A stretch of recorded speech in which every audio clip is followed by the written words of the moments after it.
Correctly sizing a platform is key to its proper functioning, and this can be a very simple or very complicated process depending on the tool we choose to use.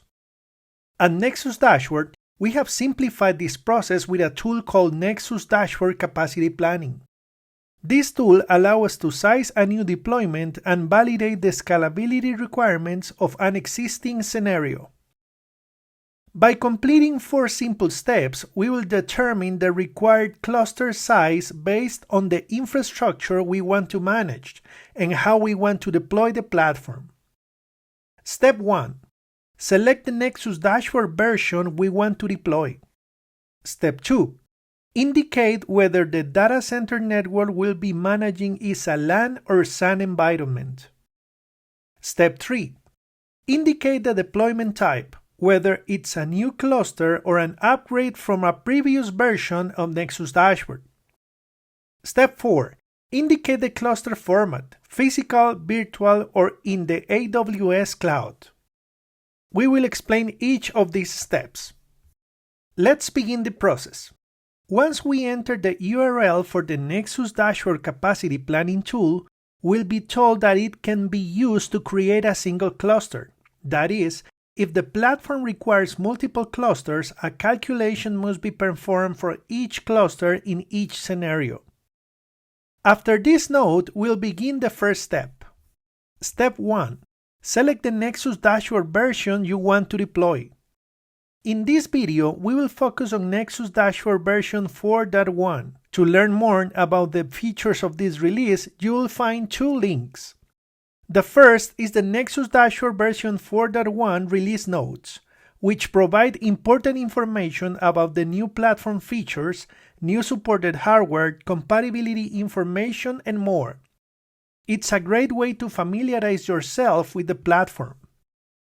The second link is the Cisco Nexus Dashboard version 4.1 Verified Scalability Guide, which provides information such as supported node types for physical or virtual node deployments and their features, guidelines and limitations, scalability capabilities, and more. These 2 documents are key to designing a platform or cluster that supports Nexus Dashboard. Step 2. LAN or SAN. Remember that Nexus Dashboard allows us to provision and operate LAN or SAN networks. If we need to manage both networks, we must create 2 clusters, one for LAN and one for SAN. Step 3. Greenfield or upgrade. Selecting Greenfield refers to a customer who currently does not have a Nexus Dashboard cluster or is upgrading their platform due to obsolescence issues, so we will create a completely blank cluster. In the case of an upgrade, the customer has an older version than the one selected in production. If this option is selected, additional information will be requested in the configurator. First, if using physical nodes, you will be asked to indicate the model of the existing node.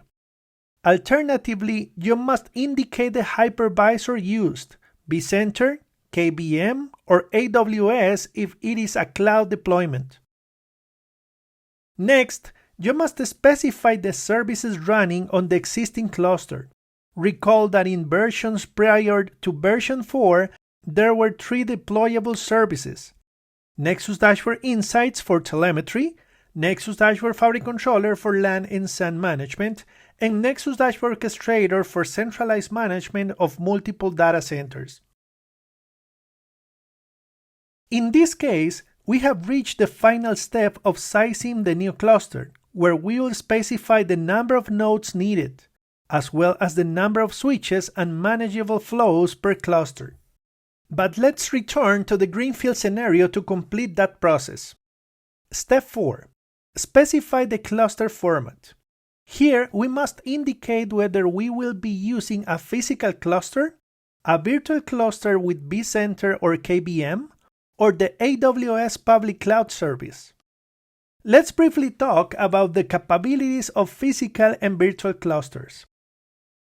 In this version of Nexus Dashboard 4.1, with a single node physical cluster, we can manage up to 25 switches or up to 50 switches depending on the node selected. However, with a single node virtual cluster, we can manage up to 25 switches. Meanwhile, with a 3-node physical cluster, we can manage up to 250 switches or up to 500 switches depending on the node selected. However, with a 3-node virtual cluster, we can manage up to 100 switches. And if we use a 6-node physical cluster, we can manage up to 1,000 switches in ACI mode or up to 750 switches in NXOS mode. However, with a 6-node virtual cluster, we can manage up to 200 switches. Once this requirement is specified, a table will be displayed describing the number of nodes required based on the number of switches, flows, and conversations we will be managing, as well as a link to the verified scalability guide. Following this table, you'll find 3 sections with very useful information. The first indicates the new features of the selected version, including configuration, orchestration, and telemetry. The second lists the software versions required for the platform to be managed by the created cluster. The third indicates the hardware models, fixed and modular switches, chassis, and line cards supported by the Nexus Dashboard version selected when creating this cluster. So, in 4 simple steps, we have defined the cluster needed for our Nexus Dashboard platform to function properly. I hope this video was useful. See you in the next one.